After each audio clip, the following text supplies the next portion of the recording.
Welcome to Swimming with Allocators, the VC podcast from the LP perspective, with your hosts, Alexa Benz and Earnest. You ready?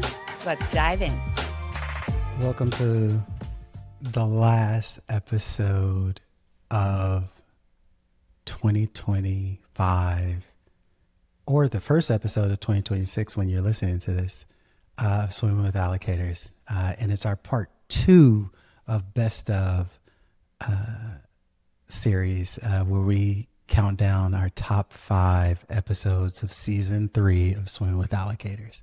And if you're watching on video, audience, you see I'm coming in with the new year, new me energy, but also the sunglasses because we got the top 3 episodes here, and just having a little fun because, wow, it's been a great year. So many clips that have nuggets of information that has really, shown me that it's a people business even more than you think.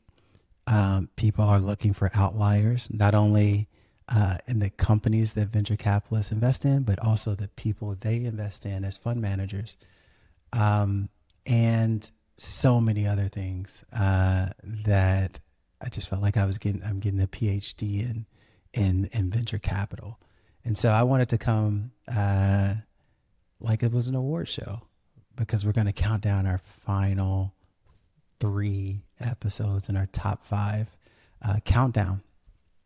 And so it hasn't always gone so smooth. So first of all, I'm going to take these sunglasses off, because I have 2020 and this is not helping those 2020 thrive. So we're going to kick off our part 2 with number 3. And number 3 features a firm that actually it's their second time. It's the second time this firm has been on the podcast before. So that's a first. A firm that's known for creating amazing content that provides transparency when it comes to LPs investing in venture capital.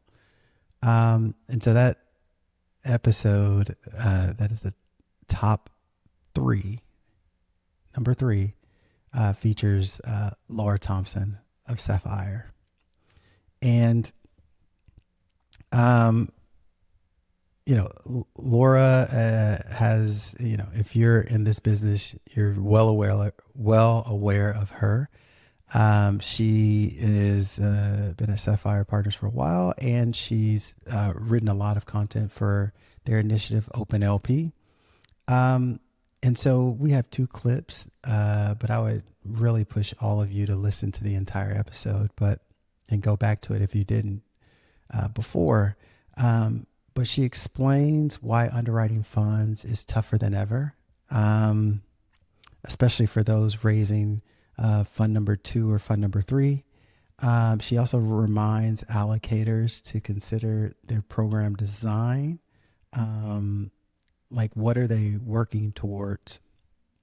And in the second clip, she breaks down portfolio construction.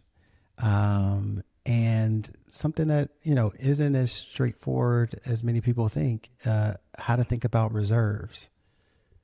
And so with that, I want you to enjoy our episode that finished number 3 in all of the episodes we did this year, featuring LoRa of Sapphire Partners.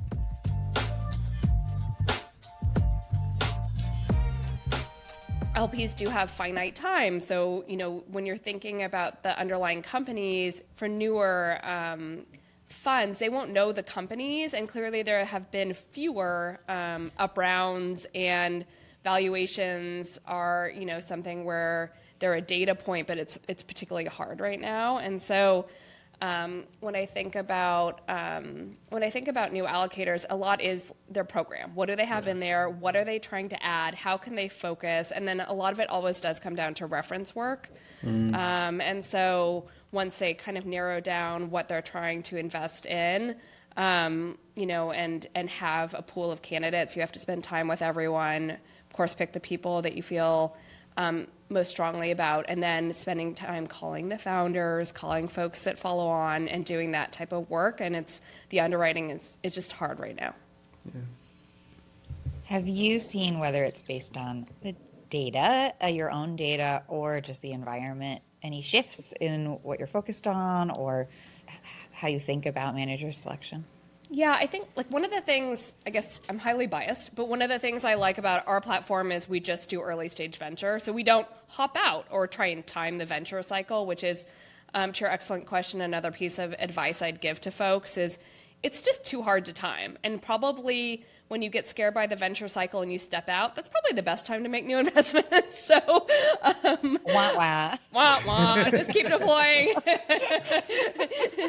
And you rely on GP, and the fund lives are long. They are not 2 years, they're a gazillion years, right? So Yes. you rely on GPs to develop the companies and figure out the right time to exit. But yeah, I think it's tricky.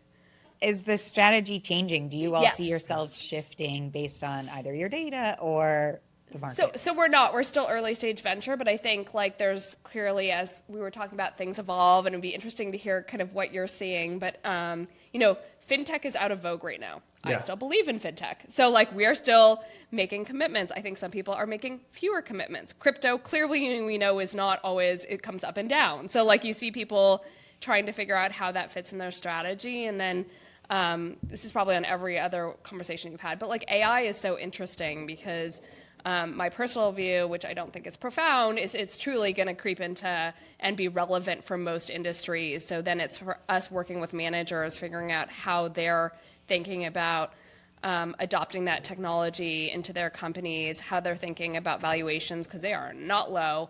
And those, so it is constantly changing. I do think for a lot of LPs, given the lack of liquidity, given the downturn, people are kind of back to basics. So people are trending saying let me add someone experienced with a track record. Let me add sometimes a little bit more safer bets just because of all this movement. So I do think it's impacted how LPs are committing, and you can kind of see it in the numbers. The dollars to emerging managers. I think there was a great PitchBook article in December, and if I'm remembering correctly, I think it was around 10% to emerging managers, something along those lines. So it's hard to be an emerging manager, which is always true, but even more true right now. And what's giving you conviction on fintech when others are running the other way? It's the same thing. I think when people think that it's unattractive, that's often the very best time to make. You have to be aware of. There has to be follow-on capital, so you have to, there has to be enough people to fund it. But if you think about fintech and how outdated still a lot of the technology is, and what a big part of the market is, it is a big effing part of the market. I just think that there's still, will every company be successful? No, but I still think fintech is so broad. I think both there's really good returns to be had, and it does, I think, benefit from some specialized knowledge. And there's some generalists that are excellent at it, but I do think understanding how it works, given the regulatory component, is particularly helpful. Do you have an opinion on generalist versus specialist? It's so funny. It's this is the magic part of the job, is every time you say something, there's a million contradictions. And so, it comes down, our underwriting is everything from past returns to brand to fund construct to a million things. So there's not one formula, but my view is it's hard to be a new generalist. So if you're an established generalist, either based on a personal brand or based on a firm brand, I still think you need a point of view. I just think in this market you can't do everything. So that's either by firm or by partner or a thesis or whatever someone decides fits how they like to invest. You just need, there's still so much capital, and the competition is still so heavy, so high for many, many deals. You need a reason to be on the cap table. And I think often you need to come with a prepared mind, and you need to have a view, and the founder needs to understand that what they're trying to build and can be supportive of it. And I just think doing everything it's just hard to do that. Things change too quickly to be able to do that well. Laura, a lot of LPs have, especially fund of funds, have both programs for established managers and emerging managers. How does Sapphire Partners really balance that with, because there could be various different criteria, and any kind of like overweight shift could really mess up the portfolio construction for you all as well. So how do you guys think about that? Yeah, I love that question.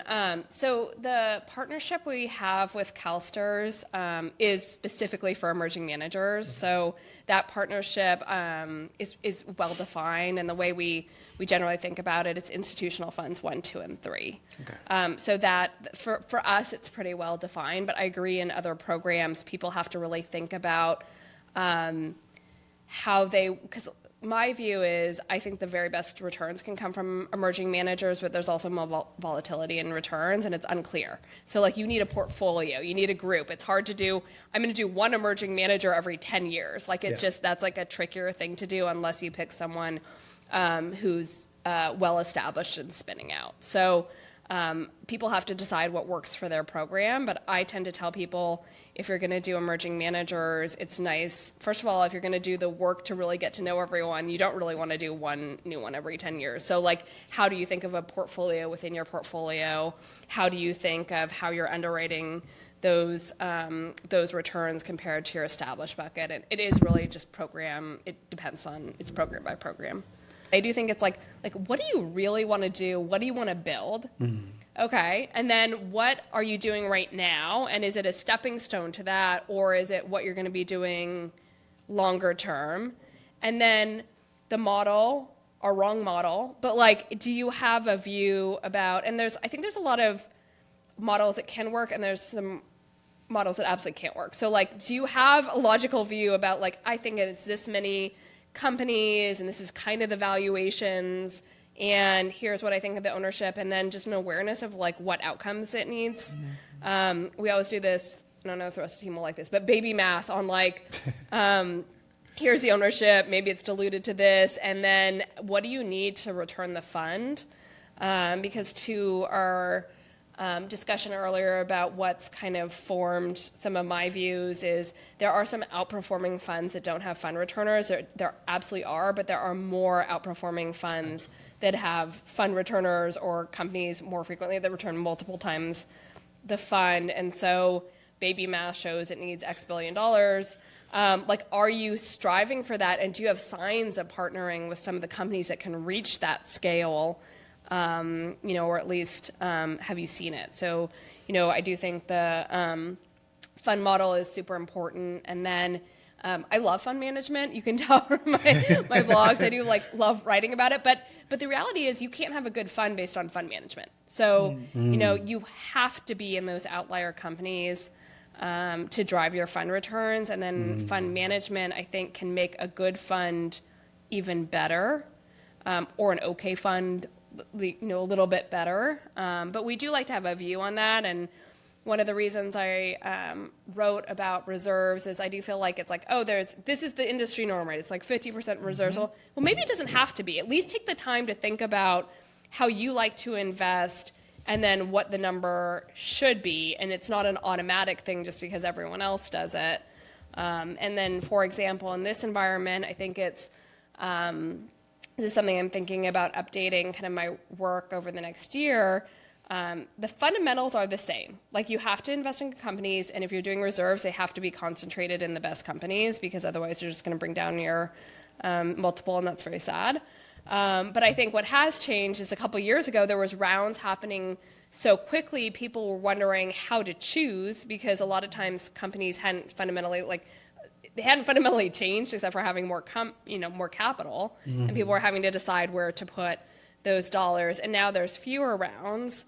So I think, from a GP perspective, maybe the pool of candidates is smaller, but it might still be hard to concentrate that much capital in the rounds. It might still be hard to decide exactly who your outperformer is going to be, even with a little more time. And then I think it's challenging, like, how do you do pay to plays? Like, how, because, for a GP, for many GPs, relationships with founders and their also reputation in the market, right? That's really important, and it is important. So like, how do you communicate to founders how you're gonna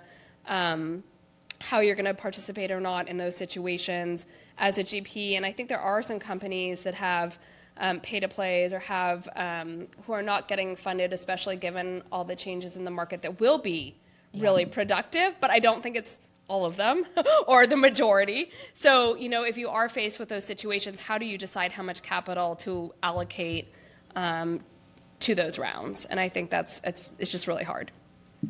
Yeah, I encourage everybody to check out LoRa's writing, because she breaks down scenarios for you, and there's some real numbers you can dig into. And it makes me also nervous on behalf of all the LPs who come on here who are really interested in co-investing, looking at the reserve strategy as sort of a bellwether of what you're offering your LPs for directs or SPVs, et cetera, because it's so easy to get it wrong. And LPs are like, I want them. I want co-invest. I want this. To offset the fees, I want them. And then later they're like, wait, this didn't work. Yeah. So even if you aren't thinking about your own fund construction, but you are committed to co-investing, I think it's worth taking a look at LoRa's data on this, because, it's, you want those concentrated bets, but then they have to be right. Do you trust your pre-seed investor to know what the right concentrated bets are? I know, and I think co-investments are particularly difficult for all the reasons you outline. And I just advise, sometimes GPs to ask LPs and be like, are you doing your own work on that? How is the process working? Because I feel like some LPs do their own analysis and come to their own view, and they want to see everything. And some LPs are kind of like, we're not direct investors. We're kind of going to do what you say. So we need we need a different level of recommendation. And so just working with LPs to understand kind of how they're thinking about it too. Yeah. That was amazing. Thanks again, LoRa, for joining the show, and for all you and the Sapphire team, all the things you all do for providing more information out there that's transparent, that demystifies things such as portfolio construction and reserves. And so now we're moving on to rare air. It's only 2 more episodes left. So for the episode that is finished number 2 in our countdown, it's one that I was really excited before the interview because it features a person who, if you're on X or LinkedIn and you like to hear or understand the whispers of what LPs are really thinking about private equity, venture capital, and growth equity, this is a person you follow. And the conversation we had with this person did not disappoint. I felt like I was leaving with quotes and stats that I'd never read before, or maybe I just needed a reminder. But then in amidst, but let's start it off. But while interviewing, I realized I couldn't just take notes the whole time. I actually had to ask questions. But I'm talking about the episode featuring Megan Reynolds. Megan has an amazing background in capital formation and leads one of the largest firms in private equity, growth equity, venture capital, and has learned from so many greats in the business. So it was just an honor to have her share her experience. The clips that we'll be sharing today, she reminds us the importance of capital formation. And no business in this fund business can do anything without that function.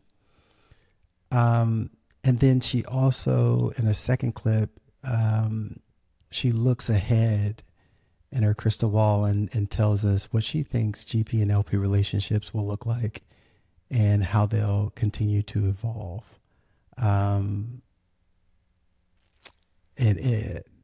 kind of like TLDR is it will include transparency. And so with that, I want you to get ready to enjoy number 2 on our top 5 countdown, our episode featuring Megan Reynolds.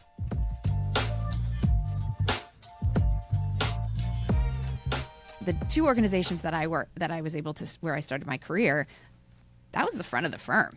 And they compensated you accordingly, and they really treated you as, just right alongside the deal people in terms of level of stature, importance, respect, and a lot of focus was given to that piece of the business, and the leaders of the business focused on it. Like, they spent time on it. And so those emerging deal people study how to build relationships, study how the great asset management leaders like a Steve Schwartzman or David Bonderman, may he rest in peace, my former the former co-head of TPG who passed away this week, Jim Coulter, David Rubenstein.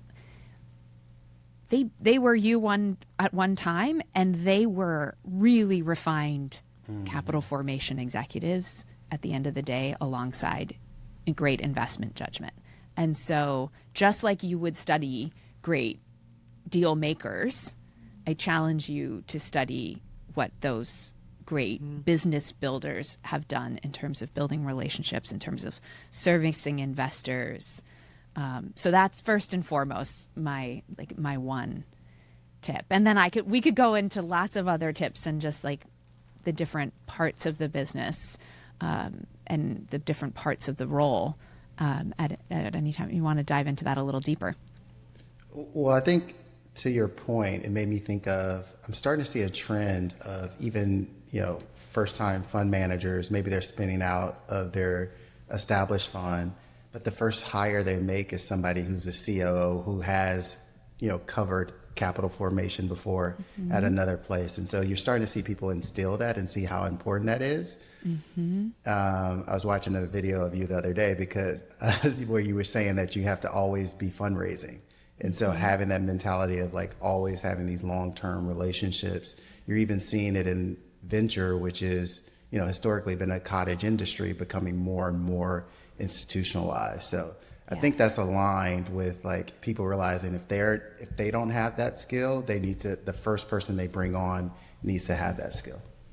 Yes. Or there's great service providers that can help. I mean, there can be this negative connotation around placement agents because, especially in venture, because there's this feeling that if you need a placement agent, then you're perhaps that's saying that, you need help when you have relationships or you have capital that's already starting. But sometimes what those service providers can do is really teach you what great looks like if you can't afford it yourself. Like, they have relationship coverage, and they have people that just help you with your marketing strategy. And now sitting in an organization where we have access to, because Altimeter has a public business and a private business, we have access to cap intro for the public business at the banks. And I had TPG had a hedge fund, but I wasn't focused on the business building of that piece of the business as much. So coming here and realizing what cap intro provides to emerging hedge funds and established hedge funds was a complete eye opener. What a lucky industry that they have a service that will be provided to you. Well, they will tell you how to build your pitch book. They will teach you, they will point you to the investors that are actively allocating. They will help you refine your pitch. They'll give you advice on how to communicate on an ongoing way. They'll teach you what great looks like. Private markets does not have that. And it's very, very difficult in what is probably a more competitive business today, just in terms of number of emerging managers. And so it's really a struggle, particularly just given the number of funds out there.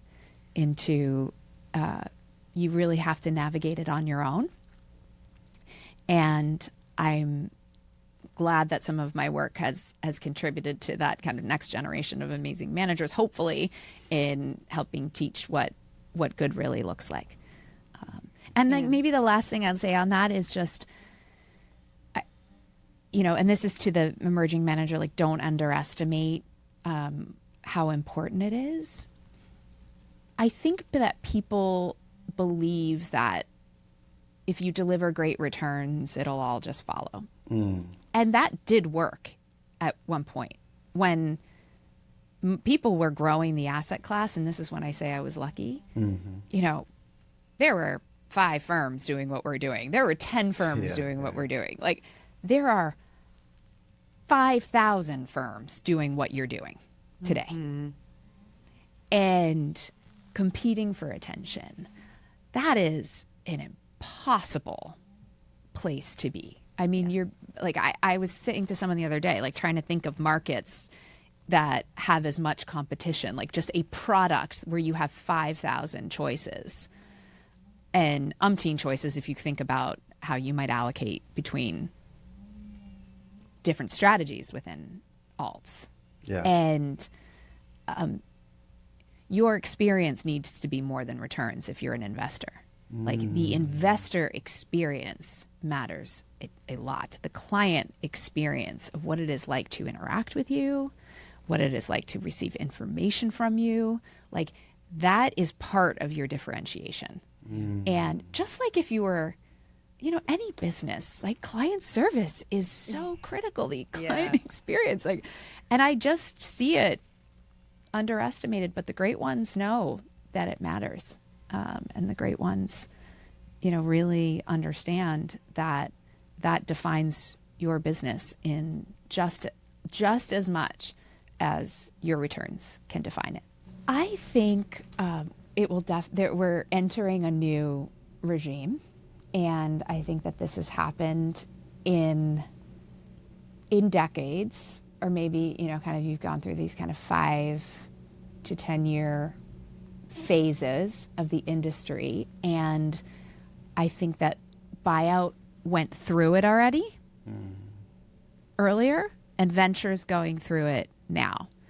Buyout went through it, a lot happened around the financial crisis.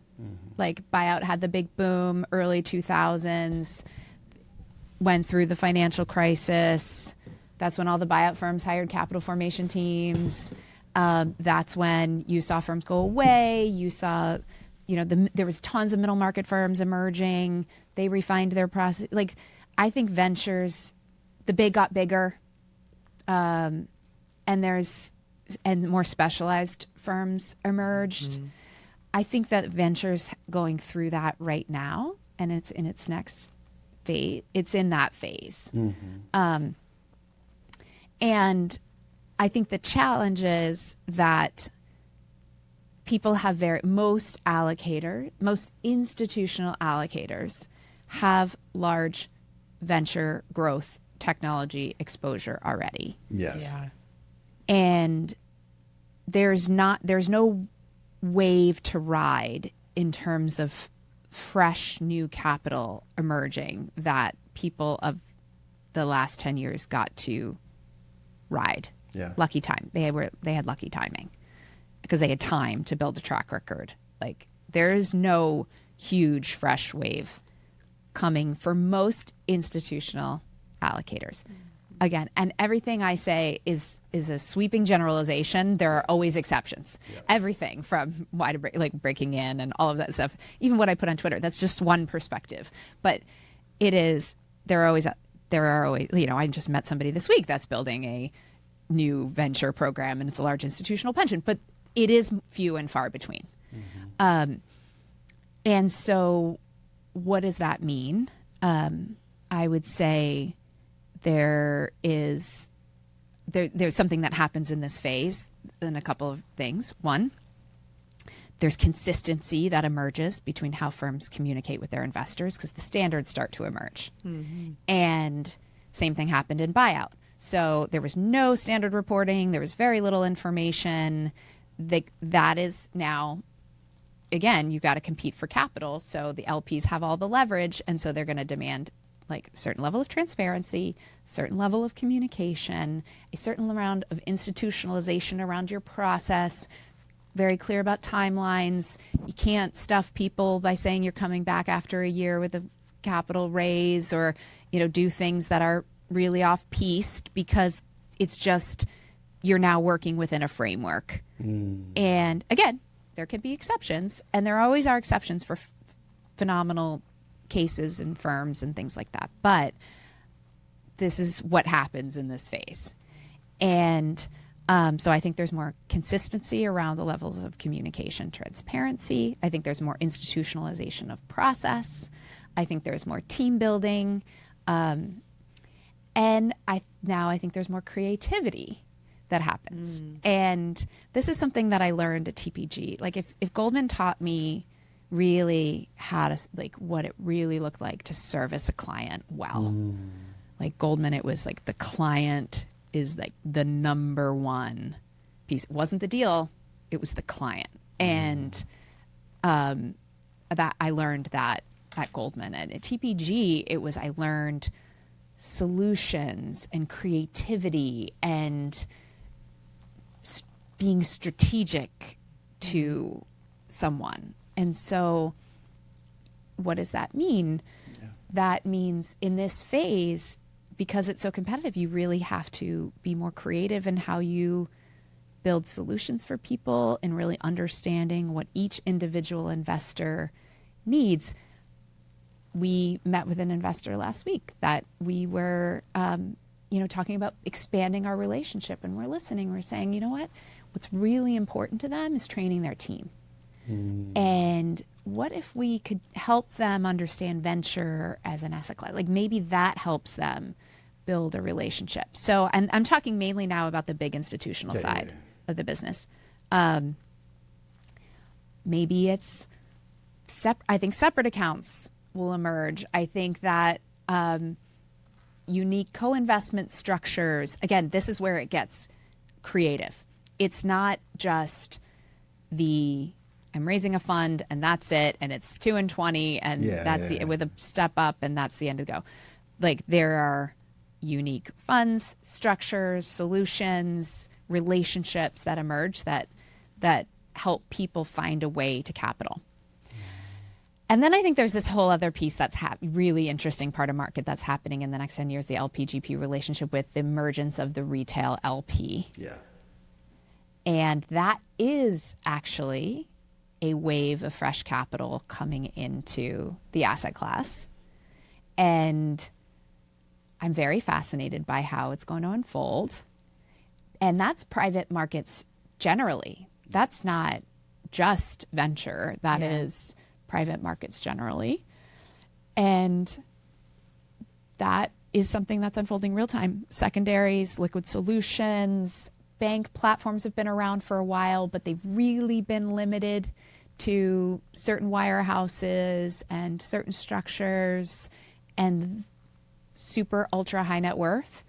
And I think that with the returns that have happened in private markets, with the lack of institutional capital at the ready, and with the returns that are with just the returns that are happening now in private markets and companies staying private longer, I think that there's this effort underway to realize that unless you're an ultra high net worth individual or an institution, you've completely missed out on this entire category of investing for the last 20 plus years, where all the best, where some of the best returns have happened, like alternatives have outperformed traditional markets. And so how can we translate that to a more retail-oriented investor? And we're seeing bits and pieces of that emerge. There's some really interesting products out there. And that's my prediction of the next 10 years. 10 years from now I think it will be a more pervasive asset class. And we will need to adapt our organizations to account for that. Thanks, Megan. That was really amazing to have you on the episode. And she mentioned during that episode, I forgot something that was really funny is that her EA thought she was going to have to go to a pool or something because it was swimming with allocators. So maybe she did put that seed in out there of an idea of maybe we'll have a live episode just around a pool with a lot of allocators. So that's where it came from if it actually happens. But thanks, Megan, for your insights, and anybody who wants to understand more about capital formation, the importance of making the LP experience unique as a fund manager when they're interacting with you. You'll want to listen to that episode. Now we're moving into the top episode. I'm sure my producers are going to kill me for hitting it, so I'll say it again without it. We're now moving to the top episode of 2025, aka season 3 of Swimming with Allocators. And this is the first ever time we've done this. So this is the inaugural top episode of a best of season series. So you always go back in the record books and say, who was the first ever? Because we didn't do it for season 1 or season 2. And now you know the answer. We're going to go to episode 61, all the way back this year to episode 61. Some hints. There were some accents, and not my Southern accent, on this episode. This featured 2 allocators who came on. And one of the allocators that was interviewed is a Kaufman Fellow. So I'm not sure if you know who that is, but this episode, our number 1 episode this year, most popular episode this year, is when we featured the team from Integra Global Advisors with Evan and Charlotte.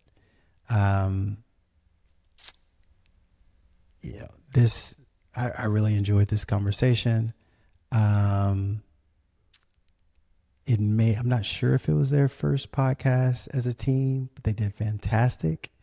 And it's proof for anybody who's thinking about being on the podcast and, have we never been on a podcast? I'm confident. I think on this top 5 list, at least half the individuals on this list, it was their first or second podcast ever. So come on, the water's fine. And so in the clips that we're going to share, we have Evan speaking on why their venture portfolio is so heavily focused on emerging managers and the data that supports it. We also have Charlotte speak on what characteristics are necessary for an emerging manager to stand out in today's competitive market. And then we end the clips asking different questions around what venture has done incorrectly in the marketplace thus far, and why succession planning is so hard. So with that, I hope you enjoy our number 1 episode this year, featuring the team from Integra Global Advisors.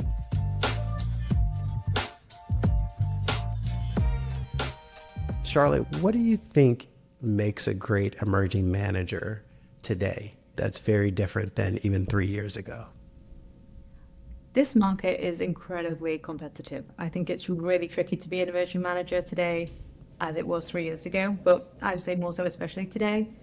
I think a lot of managers got backed that maybe wouldn't have otherwise raised during the COVID bubble, and they're now coming back around to raise their next vehicles in this very competitive landscape where a lot of LPs have either stopped their commitments to venture or have a little bit more fear around venture. So it's a big pool of competitors and a small pool of capital to kind of fight for.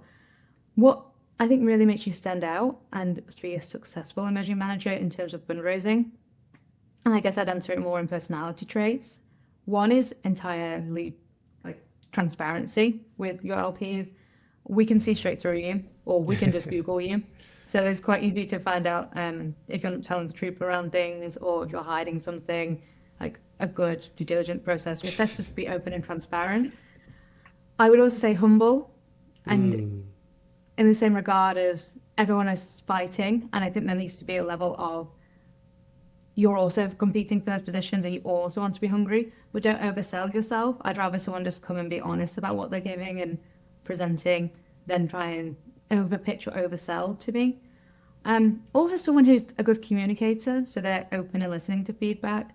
Sometimes we're not able to invest in manager, e.g. we don't do micro funds. So if someone was raising in 10 million, it would fall beyond our appetite and ability to invest. I'd rather have a candid conversation with that individual who was seeking feedback than them be upset and make it a personal attack that I haven't invested. It just happens that they fall out the thesis. So I would say communication is key. If you want us to be able to invest in your next fund, it's action and reaction. And I guess having just a strong thesis that you stand behind and having that validated, I think makes you really stand out. You do not need a massive USP in this market. You just need to have conviction in what you're doing and doing it well. Don't come to me and say, I want to do fintech if you've done biotech before and you have no validation of the two.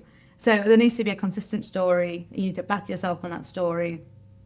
And you just need to continue being confident. It takes tenacity in this market to do it, and it's incredibly difficult. You know, hats off to any emerging manager who sticks with this. I think as LPs, we're very much respecting of how difficult this is and how long it takes and how hard it is.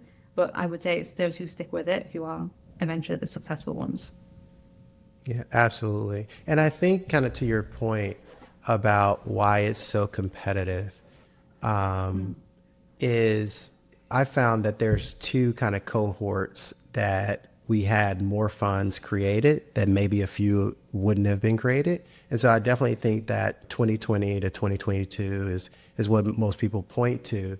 But I would also argue that there was like an archetype of a lot of former founders, operators of varying success at that in that 2015 to 2017 range, that if you didn't really cash out when there were all those IPOs in 2021, those funds still have not, even if they've raised 3-4 funds, have not returned anything. And so we're having just this like massive correction in the market that if you see this and you still want to get in, you need to be tenacious. You need to be able to show, you know, why should there be a firm that you start Earnest or whoever it is, right?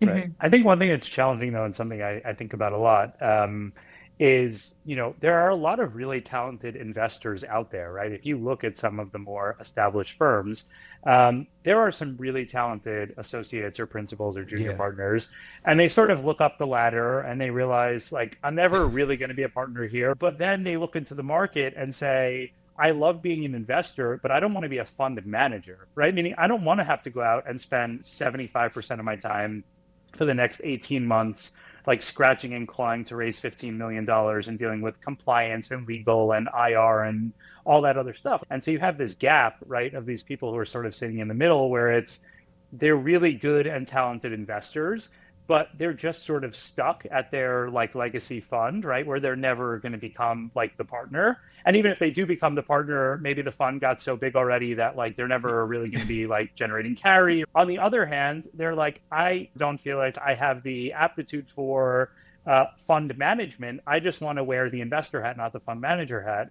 And so I think that's also a challenge, is how do you make sure that the emerging managers that are coming out and that we're evaluating are sort of the best of the best, versus sort of like leaving behind a lot of really talented investors who could be good emerging managers or solo GPs, but just don't want to like go through that torturous journey of like 18 months of fundraising and fund management, right? I think you have to evaluate not just the manager sitting in front of you, but what does the actual ecosystem look like? What does great look like? And is the manager sitting in front of you great? Or are they just willing to sort of like absorb the torture of fundraising, whereas like the great investors maybe don't want to do that, Yeah. or some great investors don't want to do that, right? And so it's not just who's the best person sitting in front of you, it's are we allocating to the real best of the best, or are we just like allocating to whoever is willing to sort of go out and jump when it's 2025 and it's a hard environment. So that's something we also spend time thinking about.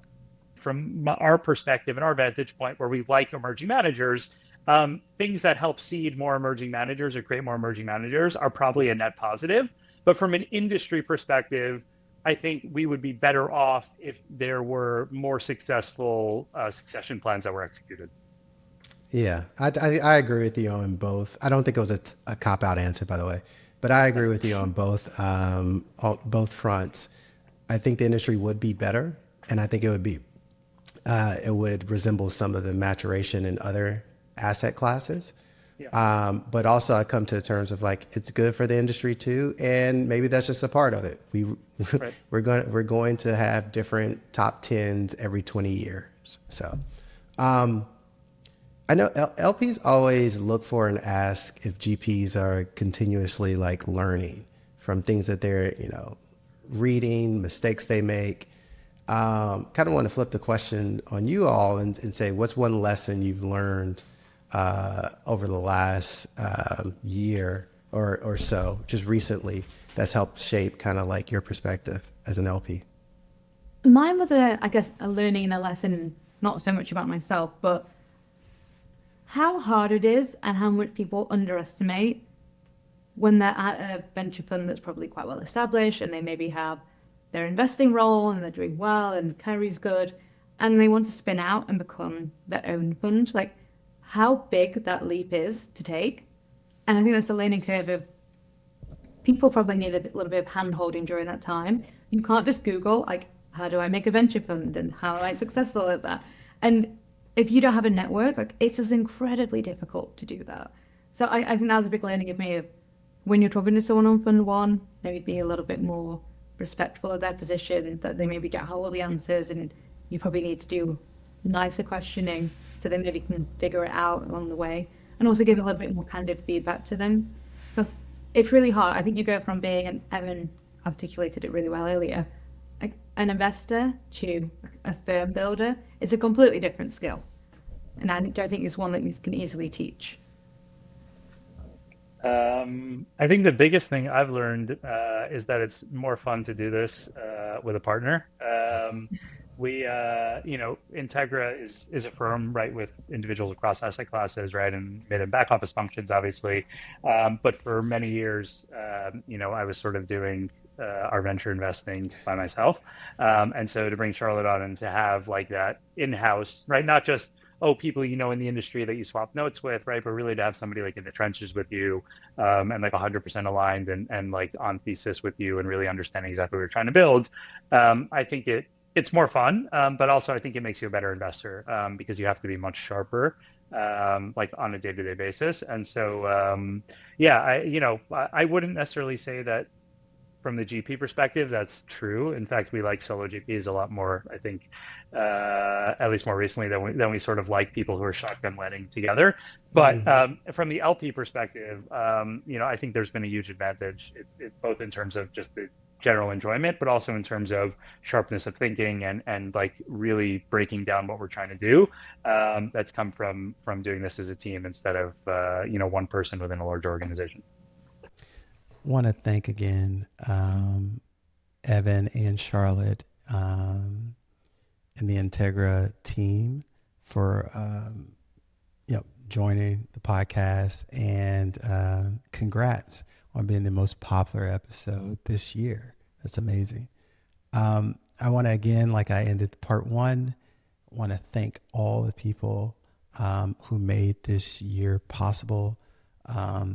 Alexa, Johnny and the Herd media team, our sponsors, so Shane and team from Sitley, Tosh and Jeremy and the rest of the team at SVB, and most importantly, our audience. And so thank you so much for listening.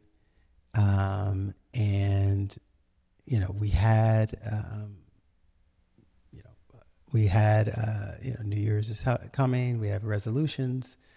I think for this podcast, the resolutions that I have is to continue to have great guests.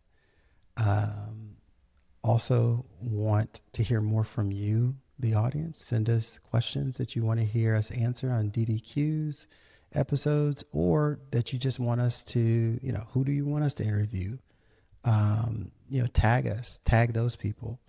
We would love to have a variety of global allocators that sit in all different types of seats, that have all different types of opinions. So we really want to be the place for that. And then last is resolutions to have more dining with allocators, dinner series. So if you're interested in attending, if you're interested in partnering with us on that, just reach out to us. But with that, I want to wish each and every one of you with a fabulous holiday season, a fabulous new year and safe new year. And I want you all to have an amazing start to your 2026. And we'll see you all for season 4, which will start in late January. And we have some amazing folks coming up. Don't want to give it away, but we've started recording. This is going to be the best season we've ever had. And I can't wait to come back in December of 2026 and see what the countdown looks like. Thanks again, everyone. And see you later, Allocator. And have a happy new year. See you later, alligator. After Portfolio Tile, investing with a smile.